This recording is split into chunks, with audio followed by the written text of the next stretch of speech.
Katie here, and it's new toilet day! Super exciting here.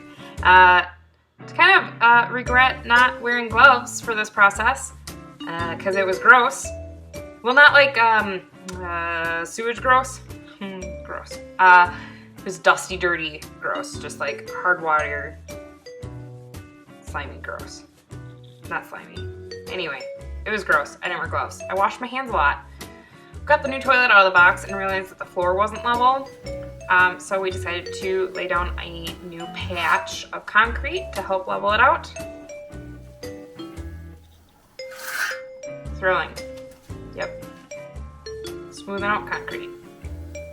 Good thing I didn't film the drying process, because that was even more thrilling. Good work, Cole. Looks great. Can't wait to paint it.